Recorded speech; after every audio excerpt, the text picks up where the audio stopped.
കൊച്ചി തോപ്പുംപടിയിൽ കടയിൽ കയറി യുവാവിനെ അതിക്രൂരമായി കൊലപ്പെടുത്തിയ കേസിൽ പ്രതി അലൻ ജോസിനെ ഇന്ന് എറണാകുളം അസിസ്റ്റന്റ് സെഷൻസ് കോടതിയിൽ ഹാജരാക്കും. വിവരങ്ങൾ നൽകാൻ ചേതൻ സാജൻ കൊച്ചിയിൽ നിന്ന് ചേരുകയാണ്.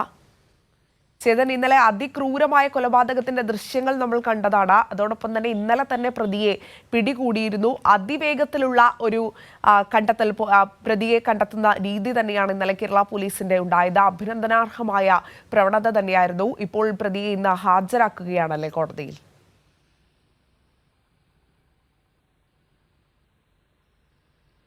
അതെ അഞ്ജന, ഈ ഫോർട്ട് കൊച്ചിയിലുണ്ടായ ഈ ബിനോയ് സ്റ്റാൻലി വധക്കേസിൽ ഇന്ന് പ്രതി അലൻ ജോസിനെ എറണാകുളം അസിസ്റ്റന്റ് സെഷൻസ് കോടതിയിൽ ഇന്ന് ഹാജരാക്കും. വിശദമായ ചോദ്യം ചെയ്യലിനായി പോലീസ് ഇന്ന് കസ്റ്റഡി അപേക്ഷ സമർപ്പിക്കുന്നതായിരിക്കും. ഇതിനുശേഷം പ്രതിയെയും കൊണ്ട് തെളിവെടുപ്പ് അടക്കം പോലീസ് നടത്തുന്നതായിരിക്കും.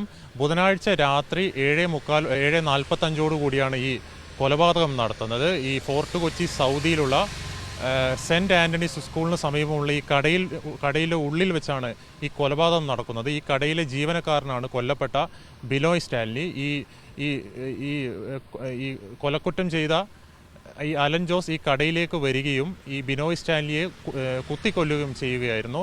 ഇതിൻ്റെ CCTV ദൃശ്യങ്ങളടക്കം, കടയിലുണ്ടായിരുന്ന CCTV ദൃശ്യങ്ങളടക്കം പുറത്തു വന്നിട്ടുണ്ട്. ഇത് പ്രതിയിലേക്ക് എത്താൻ പോലീസിനെ ഒരുപാട് സഹായിച്ചിട്ടുണ്ട്. ഏകദേശം 20ഓളം മുറിവുകളാണ് ഈ ബിനോയ് സ്റ്റാൻലിയുടെ ദേഹത്തുണ്ടായതെന്നാണ് കണ്ടെത്തിയിട്ടുള്ളത്. ഈ ബിനോയ് സ്റ്റാൻലിയുടെ മരണം ഉറപ്പാക്കിയ ശേഷം ഈ അലൻ അവിടെ നിന്ന് കടന്നു കളയുകയായിരുന്നു. ഈ സംഭവം നടക്കുന്ന സമയത്ത് നല്ല മഴയായതിനാൽ ഈ ബിനോയ് സ്റ്റാൻലിയുടെ നിലവിളി പുറത്തേക്ക് കേട്ടിരുന്നില്ല. ഈ കടയിൽ നിന്ന് രക്തം പുറത്തേക്ക് വരുന്നത് കണ്ട നാട്ടുകാരാണ് ഈ പോലീസിനെ വിവരം അറിയിക്കുന്നതും പോലീസ് ഇവിടെ എത്തുന്നതും. പോലീസ് ഉടനെ തന്നെ ഈ CCTV ദൃശ്യങ്ങൾ ശേഖരിക്കുകയും അതുപോലെ തന്നെ പ്രതിയുടെ ചിത്രം അന്ന് രാത്രി തന്നെ പുറത്തുവിടുകയായിരുന്നു. ഏതായാലും സംഭവത്തിന് 24 മണിക്കൂറിന് ശേഷമാണ് ഈ പ്രതിയെ പിടികൂടായത് എന്നുള്ള പോലീസിന് ഒരു ക്രെഡിറ്റ് തന്നെയാണ്. ഈ കൊലപാതകം നടക്കാനുള്ള ഒരു കാരണവും പോലീസ് വ്യക്തമാക്കിയിട്ടുണ്ട്. അതായത് പോലീസ് പറയുന്നത് ഈ കൊലപാതകയായ അലൻ ജോസ് ഈ ലഹരിക്ക് അടിമയാണെന്നാണ്. ഈ ലഹരിക്ക് അടിമയായ ഈ അലൻ ജോസിനെ ഈ ബിനോയ് സ്റ്റാൻലിയുടെ ഭാര്യ ക്ലിനിക്കൽ സൈക്കോളജിസ്റ്റാണ്. ബിനോയ് സ്റ്റാൻലിൻ്റെ ഭാര്യയുടെ പേഷ്യൻ്റ് ആയിരുന്നു. കൂടാതെ ഈ ബിനോയ് സ്റ്റാൻലിയും ഭാര്യയും ചേർന്ന് ഇയാളെ അന്യ സംസ്ഥാനത്തുള്ള ഡി അഡിക്ഷൻ സെൻറ്ററിൽ അഡ്മിറ്റ് ചെയ്തിരുന്നു. ഈ ചികിത്സയ്ക്ക് ശേഷം നാട്ടിലെത്തിയ അലൻ ജോസിനെ നാട്ടുകാർ ഈ ഭ്രാന്തനായി മുദ്രകുത്താൻ ശ്രമിക്കുന്നു എന്നാണ് ഈ അലൻ ജോസിൻ്റെ പരാതി. ഇതുമായി ബന്ധപ്പെട്ട് ഇവർ വഴക്കുകളും പതിവായിരുന്നു. മുൻപും ഈ കടയിൽ ചെന്ന് ഈ അലൻ ജോസ് ഈ ബിനോയ് സ്റ്റാലിനിയെ കൊല്ലുമെന്നടക്കം വധഭീഷണി മുഴക്കിയിരുന്നു. എന്നാൽ ഒരു ഡ്രഗ് അഡിക്റ്റിൻ്റെ ഒരു ജൽപ്പനം മാത്രമായിട്ടാണ് കരുതിയത്. ബുധനാഴ്ച രാത്രിയോടെയാണ് ഈ വസ്ത്രത്തിൽ ഒളിപ്പിച്ച കത്തിയുമായി ഈ അലൻ ജോസ് ഇവിടേക്ക് എത്തുകയും ഈ ബിനോയ് സ്റ്റാലിനെ കുത്തിക്കൊല്ലുകയും ചെയ്തത്. ഏതായാലും പ്രതിയെ 24 മണിക്കൂറോളം, അതായത് പിറ്റേന്ന് ഉച്ചയോട് തന്നെ പോലീസിന് പിടികൂടാനായി. ഫോർട്ട് കൊച്ചിയിൽ തന്നെ അത്തിപ്പൊഴി ഭാഗത്തുള്ള ഒരു ആളൊഴിഞ്ഞ വീട്ടിൽ പ്രതി ഒളിവിൽ കഴിയുകയായിരുന്നു. ഈ CCTV ദൃശ്യങ്ങൾ കിട്ടിയതും അതുപോലെ തന്നെ പ്രതിയെ പെട്ടെന്ന് തന്നെ തിരിച്ചറിയാൻ സഹായിച്ചതും ഈ കേസിന് ഒരുപാട് സഹായകരമായിട്ടുണ്ട്. ഏതായാലും ഇന്ന് ഈ പ്രതിയെ കോടതിയിൽ ഹാജരാക്കിയും തുടർ നടപടികൾ സ്വീകരിക്കുന്നതായിരിക്കും. അഞ്ജന, ചേതൻ സൂചിപ്പിച്ചതുപോലെ തന്നെ നിർണായകമായത് CCTV ദൃശ്യങ്ങൾ തന്നെയാണ്. അതോടൊപ്പം തന്നെ പ്രതിയെ തിരിച്ചറിയാൻ എത്രയും പെട്ടെന്ന് രേഖാചിത്രവും അടക്കം പുറത്തുവിട്ടപ്പോൾ തിരിച്ചറിയാൻ ആളുകൾക്ക് സാധിച്ചു എന്നത് വളരെ നിർണായകമായ ഘടകം തന്നെയാണ്. അതോടൊപ്പം തന്നെ നേരത്തെ സൂചിപ്പിച്ചതുപോലെ തന്നെ പോലീസിന്റെ അന്വേഷണ മികവ് 24 മണിക്കൂർ തികയും മുൻപ് തന്നെ പ്രതിയെ പിടികൂടിയ പോലീസിന് തീർത്തും അഭിനന്ദിക്കേണ്ട സാഹചര്യം തന്നെയാണുള്ളത്. ഞെട്ടിക്കുന്ന ഒരു കൊലപാതകത്തിന്റെ കഥ തന്നെയാണ്. കാരണം ക്ലിനിക്കൽ സൈക്കോളജിസ്റ്റായ ഭാര്യയുടെ അടുത്ത് ചികിത്സ തേടിയ ആൾ പിന്നീട് വന്ന ഭർത്താവിനെ കൊലപ്പെടുത്തുന്ന ഒരു സാഹചര്യമൊക്കെ ഉണ്ടാവുക എന്ന് പറയുന്നത് തീർത്തും ഞെട്ടിക്കുന്നത് തന്നെയാണ്. ആ CCTV ദൃശ്യങ്ങൾ നമുക്ക് കണ്ടാൽ അറിയാം എത്ര ക്രൂരമായി നടത്തിയ കൊലപാതകമാണ് എന്നത് കൃത്യമായി അറിയാം.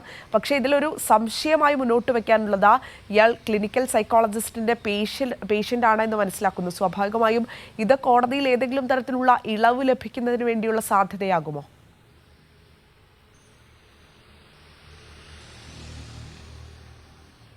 അഞ്ജന, ഇതടക്കമുള്ളൊരു കാര്യം പരിഗണിക്കുന്നുണ്ട്. കാരണം ഈ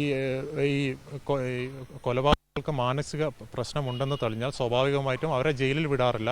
പൊതുവെ അവർക്ക് കൗൺസിലിംഗ് നൽകുകയോ അതുപോലെ തന്നെ മാനസികാരോഗ്യ കേന്ദ്രത്തിലേക്ക് മാറ്റുകയാണ്.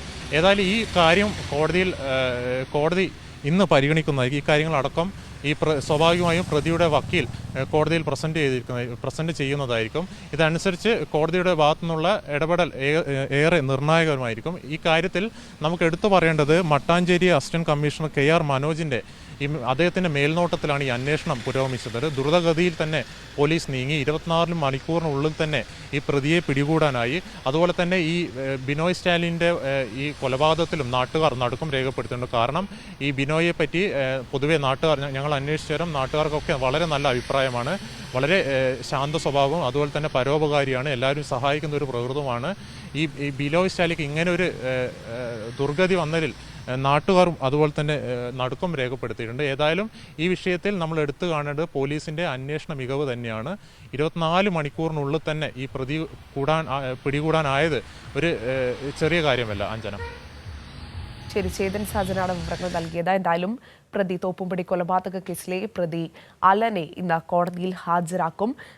പ്രതിക്ക് മാനസിക പ്രശ്നങ്ങളുണ്ടോ എന്ന കാര്യങ്ങളടക്കം പരിശോധിച്ചതിന് ശേഷമായിരിക്കും തുടർ നടപടികളിലേക്ക് കടക്കുക.